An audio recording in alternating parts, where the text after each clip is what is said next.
हर पल आपके साथ। नमस्कार, गुड मॉर्निंग। हर्पल न्यूज देख रहे हैं आप और मैं हूं आपके साथ तनु बालियान। गुड मॉर्निंग भारत में आपका स्वागत है। तो चलिए रुक करते हैं कुछ अहम खबरों का, लेकिन उससे पहले एक नजर सुर्खियों पर। बलरामपुर को पीएम मोदी ने दी सौगात, सरयू नहर राष्ट्रीय परियोजना का किया उद्घाटन। 30 लाख किसानों को मिलेगा योजना का लाभ। रक्षा मंत्री राजनाथ सिंह 12 दिसंबर 2021 को इंडिया गेट पर 2 दिवसीय स्वर्णिम विजय पर्व का करेंगे उद्घाटन। 1971 की लड़ाई के दौरान उपयोग किए गए हथियारों और उपकरणों को किया जाएगा प्रदर्शित। टिकरी बॉर्डर से लौट रहे 2 किसानों की हादसे में मौत। कैप्टन अमरिंदर सिंह बोले, मुआवजा दे पंजाब सरकार। पोखरण रेंज में स्वदेशी मिसाइल SANT का सफल परीक्षण। मीलों दूर से दुश्मन के ठिकाने तबाह करने में है सक्षम। तबलीगी जमात पर सऊदी अरब ने लगाया बैन, बताया आतंकवाद का सबसे बड़ा एंट्री गेट।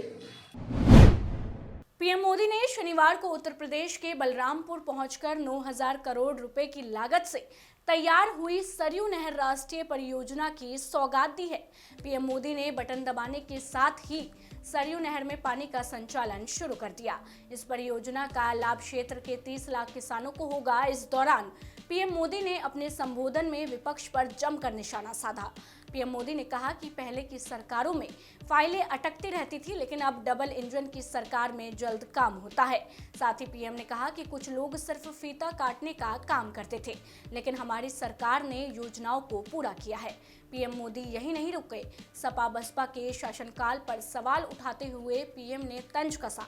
इसके साथ ही पीएम मोदी ने देश के उन वीर योद्धाओं को श्रद्धांजलि दी जिनका 8 दिसंबर को हेलीकॉप्टर में निधन हो गया था।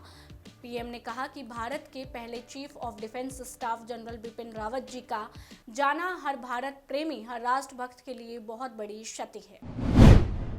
पीएम नरेंद्र मोदी ने शनिवार को उत्तर प्रदेश के बलरामपुर जिले में 9,802 करोड़ रुपए की सरयू नहर राष्ट्रीय परियोजना का उद्घाटन किया। यूपी के मुख्यमंत्री योगी आदित्यनाथ ने पीएम मोदी का स्वागत किया और किसानों के कल्याण के लिए सरयू नहर राष्ट्रीय परियोजना शुरू करने के लिए उन्हें धन्यवाद दिया। कार्यक्रम में अपने भाषण के दौरान मुख्यमंत्री ने कहा कि इस परियोजना से राज्य के लगभग 30 लाख किसानों को लाभ होगा। साथ ही उन्होंने कहा कि पीएम मोदी ने पूर्व प्रधानमंत्री अटल बिहारी वाजपेयी के संकल्प को पूरा किया है। उत्तर प्रदेश के मुख्यमंत्री योगी आदित्यनाथ ने कहा, प्रधानमंत्री नरेंद्र मोदी आज लगभग 10,000 करोड़ रुपए से निर्मित सरयू नहर राष्ट्रीय परियोजना को राष्ट्र को समर्पित करेंगे। इसी परियोजना से लगभग 30 लाख किसान लाभान्वित होंगे, जो कि अधिक है। 6,600 किमी से अधिक लंबा 4 दशकों से अधिक समय के बाद संचालित किया जा रहा है।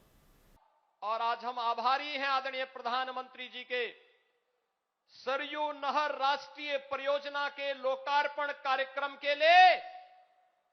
सरदेव अटल जी की इस कर्म भूमि पर, मां पाटेश्वरी की इस भूमि पर आदरणीय प्रधानमंत्री जी का आगमन हुआ है। भाइयों बहनों, ये राष्ट्रीय परियोजना 1972 में इस योजना को सहमति मिली थी। रक्षा मंत्री राजनाथ सिंह ने 1971 के युद्ध में भारत की ऐतिहासिक जीत और भारत बांग्लादेश दोस्ती के 50 साल पूरे होने के अवसर पर रविवार को राष्ट्रीय राजधानी के इंडिया गेट पर स्वर्णिम विजय पर्व का उद्घाटन करेंगे। रक्षा मंत्रालय के अनुसार 1971 के युद्ध के दौरान इस्तेमाल किए गए प्रमुख हथियारों और उपकरणों को प्रमुख लड़ाइयों के अंशों के साथ प्रदर्शित किया जाएगा। वहीं उद्घाटन के बाद ये कार्यक्रम आम लोगों के लिए खुल जाएगा। बता दें कि समापन समारोह 13 दिसंबर को होगा, जिसमें राजनाथ सिंह शामिल होंगे। साथ ही बांग्लादेश सहित कई गणमान्य व्यक्ति भी मौजूद रहेंगे।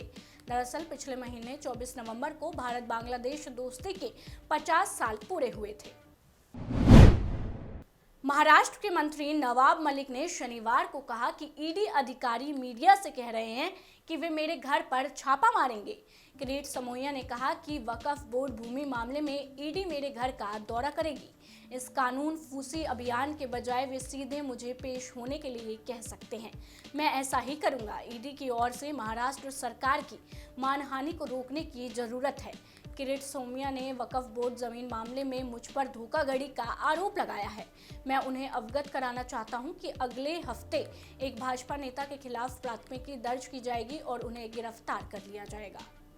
अगर कोई कार्रवाई होनी है, करनी है, तो ऑफिशियल आप प्रेस रिलीज निकालने का काम करिए।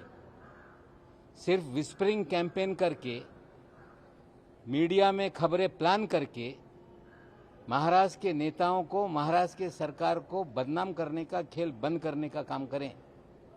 सोमैया का ये कहना कि वक्फ बोर्ड की जमीन में पूना में घोटाला किया है नवाब मलिक ने, सोमैया साहब, मैं आपको आज एक सूचक बात बता रहा हूं कि वक्फ बोर्ड के घोटाले में जल्द ही एक भारतीय जनता पार्टी का नेता अगले सप्ताह में एफआईआर दर्ज होगी और उसकी गिरफ्तारी करेंगे। और ईडी को बोलिए, उसे भी बुलाइए, बहुत सारी जानकारी उसमें से निकलेगी। बीजेपी के राष्ट्रीय अध्यक्ष जेपी नड्डा ने शनिवार को सुभारती विश्वविद्यालय मैदान में बूथ अध्यक्ष सम्मेलन में सभा को संबोधित करते हुए कहा, मैं गर्व से कह सकता हूं कि मुझे ऐसी पार्टी का अध्यक्ष बनने का अवसर मिला है। कोरोना वायरस आने पर सभी पार्टियां क्वारंटाइन में चली गई, वे हाइबरनेशन अलगाव में चले गए, बाहर कोई कार्यकर्ता नजर नहीं आया, लेकिन भाजपा कार्यकर्ताओं ने देखा कि सेवा के लिए अपनी जान जोखिम में डाल दी। यहां पर मैं बड़े गौरव के साथ कह सकता हूं कि मुझे एक ऐसी पार्टी का अध्यक्ष बनने का सौभाग्य मिला है। जब कोरोना आया तो सारी पार्टियां क्वारंटाइन हो गई, हाइबरनेशन में चली गई, आइसोलेशन में चली गई, कोई कार्यकर्ता घर से बाहर नहीं दिखा, लेकिन भारतीय जनता पार्टी का कार्यकर्ता जान को हथेली में लेकर राष्ट्र की सेवा में निकल गया। ये भारतीय जनता पार्टी ने करके दिखाया। उत्तर प्रदेश विधानसभा चुनावों के नजदीक आते ही आरोप प्रत्यारोप का दौर तेज हो गया है।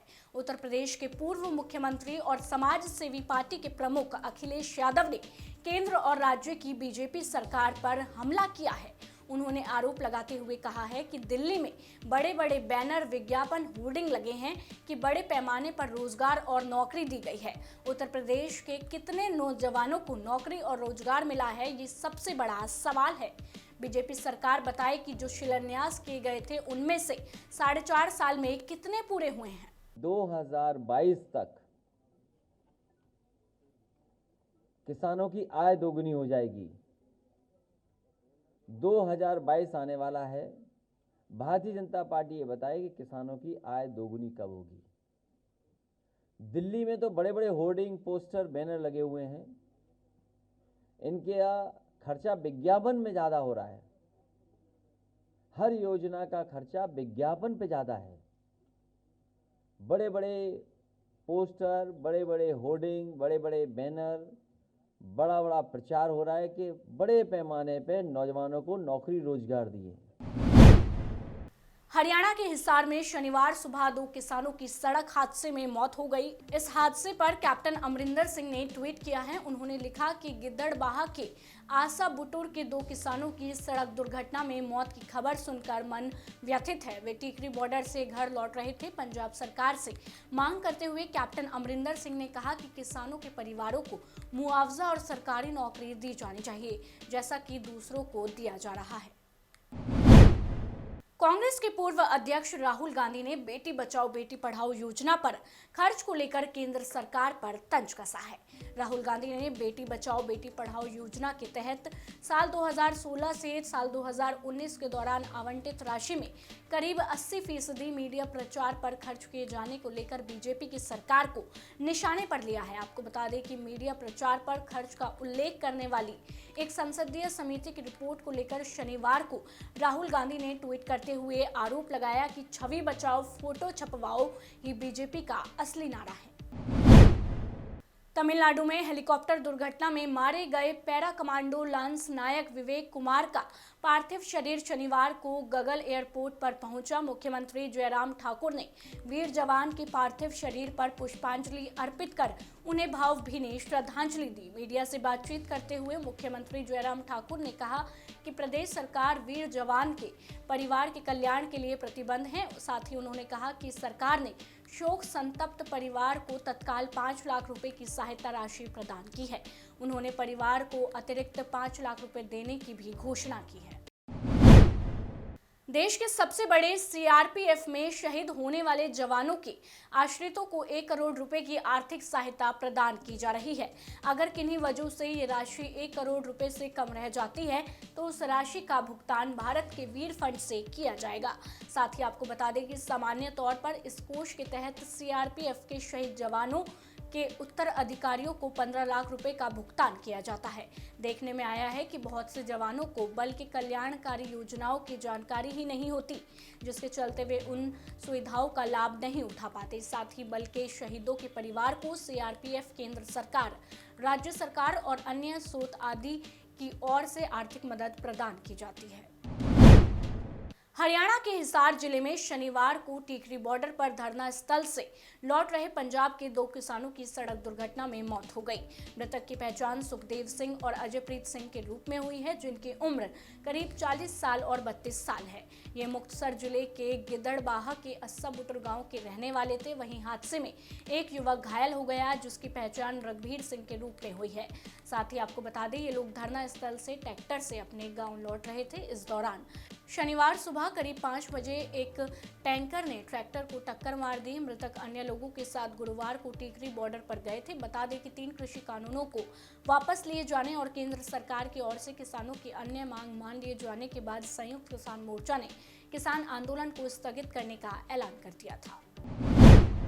भारतीय रक्षा अनुसंधान और विकास संगठन और भारतीय वायुसेना ने 11 दिसंबर 2021 को पोखरण रेंज से स्वदेशी रूप से डिजाइन और विकसित helicopter launch stand of anti tank missile का सफल परीक्षण किया। मिली जानकारी के अनुसार मिसाइल का परीक्षण सभी मायनों में सफल रहा है, जिसमें release mechanism, advance guidance system, training algorithm, एकीकृत सॉफ्टवेयर के साथ सभी एवियोनिक्स ने ठीक से प्रदर्शन किया। बता दें कि भारतीय रक्षा अनुसंधान और विकास संगठन की ओर से विकसित ये मिसाइल एक अत्याधुनिक MMW तकनीकी से लैस है, जो सुरक्षित दूरी से दुश्मन के पसीने छुड़ाने में सक्षम है। साथ ही ये मिसाइल 10 किलोमीटर तक की सीमा में लक्ष्य को नष्ट करने की काबिलियत रखती है।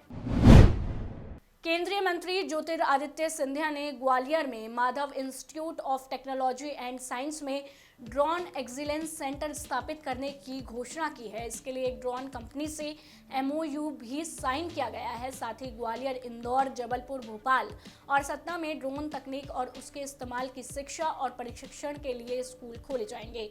साथ ही आपको बता दें कि इससे पहले मध्य प्रदेश के मुख्यमंत्री शिवराज सिंह चौहान ने MITS में प्रदेश के पहले ड्रोन मेले का शुभारंभ किया। सऊदी अरब ने सुन्नी मुसलमानों के सबसे बड़े संगठन कहे जाने वाले तबलीगी जमात पर बैन लगाने का फैसला ले लिया है। आतंकवाद का सबसे बड़ा द्वार बताते हुए वहां की सरकार ने तबलीगी जमात पर पूरी तरह प्रतिबंध लगा दिया है। सरकार ने स्पष्ट आदेश जारी करते हुए कहा कि अब से शुक्रवार की नमाज के दौरान लोगों को तबलीगी जमात से मिलने की जरूरत नहीं है। उनके साथ किसी भी तरह का संपर्क रखना अनिवार्य नहीं होगा। कोरोना का नया वेरिएंट ओमिक्रॉन अब भारत में भी तेजी से फैल रहा है। सबसे पहले ये वेरिएंट दक्षिण अफ्रीका में पाया गया था, जिसके बाद अब इस वेरिएंट को लेकर एक बड़ी बात सामने आई है। दरअसल ऑस्ट्रेलिया के स्वास्थ्य अधिकारी ने दावा किया है कि ओमिक्रॉन B11529 वेरिएंट अब 2 म्यूटेंट BA1 और BA2 में विभाजित हो गया है। साथ ही उनके अनुसार इस नए म्यूटेंट का पता लगाना और भी ज्यादा मुश्किल होगा। यानी अब देश को ओमिक्रॉन वेरिएंट के 2 प्रकारों का सामना करना पड़ेगा। दिल्ली NCR का मौसम अगले सप्ताह से करवट लेने के लिए तैयार है। उत्तरी क्षेत्र से आने वाली हवाओं की वजह से मैदानी इलाकों में ठंडक बढ़ना शुरू हो गई है। मौसम विभाग का पूर्वानुमान है कि इस सप्ताह से रात के साथ साथ दिन के पारे में कमी होगी और ठिठुरन बढ़ेगी। वहीं शनिवार को अधिकतम तापमान सामान्य से एक अधिक 23.7 और न्यूनतम तापमान सामान्य से एक कम 8.30 डिग्री सेल्सियस रिकॉर्ड किया गया। साथ ही हवा में नमी का स्तर 35 से 95% रिकॉर्ड हुआ। लगातार प्रदूषण की मार झेल रहे नोएडा वासियों के लिए शनिवार का दिन थोड़ा राहत भरा रहा। दरअसल नोएडा का AQI रेड जोन से ऑरेंज जोन में आ गया है। बीते कई दिनों से दिल्ली NCR की हवा में वायु प्रदूषण स्तर काफी बढ़ा हुआ था, जिसके बाद लोगों को दूषित हवा में सांस लेना भी दुभर हो रहा है। हालांकि अभी बढ़ते प्रदूषण से दिल्ली NCR वालों को राहत तो नहीं मिल रही है, लेकिन बीते दिन की तुलना में शनिवार की बात की जाए तो AQI थोड़ा कम जरूर हुआ है। वहीं नोएडा में AQI लेवल 250 दर्ज किया गया। ग्रेटर नोएडा में AQI 286 दर्ज किया गया। पानकुंवर इंटरनेशनल स्कूल इटावा में देश के सबसे बड़े सैन्य अफसर CDS बिपिन रावत, उनकी पत्नी और 11 अन्य सैन्य अफसरों के शहीद होने पर शनिवार को बच्चों ने शोक सभा आयोजित की। इस दौरान आत्मा की शांति के लिए मौन धारण रखकर श्रद्धा सुमन अर्पित किए गए। इस शोक सभा में प्रबंधक कैलाश चंद्र ने बताया कि जनरल बिपिन रावत भारत के पहले CDS थे। वो आर्मी के चीफ रहे और उन्होंने भारतीय सेना को 43 साल अपनी सेवाएं दी है। साथ ही उन्होंने कहा कि हम सब मिलकर ईश्वर से प्रार्थना करते हैं कि दिवंगत आत्माओं को शांति दे और परिवार को दुख सहने की शक्ति प्रदान करे।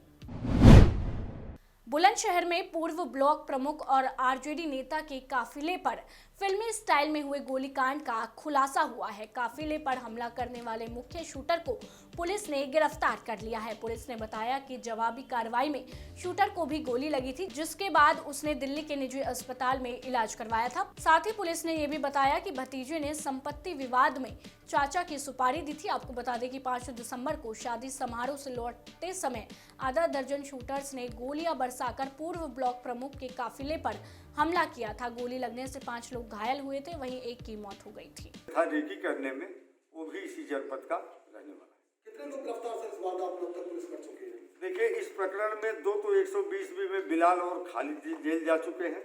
एक अनस पूर्व से जेल में है 3, और एक मुख्य शूटर लाखन गिरफ्तार कर लिया गया है। पुलिस की अभिरक्षा में है, यद्यप हॉस्पिटल में है अभी।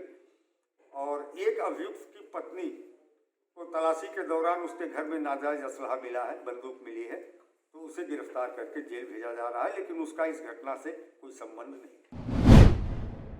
संभल में शहर के चंदोसी चौराहा का नाम बदलने की मांग को लेकर कांग्रेसियों ने जनरल शाहनवाज खान के नाम का बोर्ड लगा दिया था। इस मामले में पुलिस ने 6 कांग्रेसियों को नामजद करते हुए 9 अज्ञात के खिलाफ मुकदमा दर्ज किया है। कांग्रेसी चंदोसी चौराहे का नाम बदलकर जनरल शाहनवाज खान रखने की मांग कई दिनों से कर रहे थे। कांग्रेस नेता चंदोसी चौराहे पर पहुंचे और उनके नाम का बोर्ड लगा दिया था। बिजनौर में एक बुजुर्ग पुजारी की अज्ञात बदमाशों ने सर पर वार करके हत्या करने का मामला सामने आया है। हत्या की सूचना के बाद मौके पर पहुंची पुलिस ने पुजारी के शव को पोस्टमार्टम के लिए भेज दिया। वहीं पुलिस ने मामला दर्ज कर जांच शुरू कर दी है। आपको बता दें कि बिजनौर के नांगल सोती थाना क्षेत्र के गंगा किनारे एक 60 साल के बुजुर्ग पुजारी की अज्ञात बदमाशों ने हत्या कर दी। हालांकि हत्या के पीछे की वजह अभी साफ नहीं हो पाई है। वहीं पुलिस का कहना है कि जल्द ही घटना का खुलासा किया जाएगा। नागल थाना क्षेत्र के नागल गांव के वाह क्षेत्र में लगभग 500-700 मीटर की दूरी पर एक जय काली माता का मंदिर है।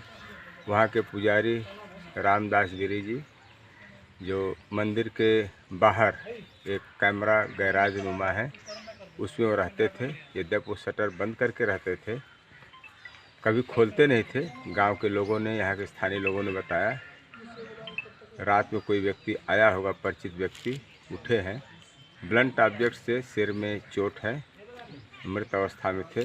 सुबह जो सफाई करने वाला कर्मचारी है उसने बताया। पुलिस छानबीन कर रही है। फिलहाल के लिए गुड मॉर्निंग भारत में बस इतना ही। देश दुनिया की तमाम खबरों को जानने के लिए आप जुड़े रहिए हमारे साथ और देखते रहिए हर पल न्यूज़।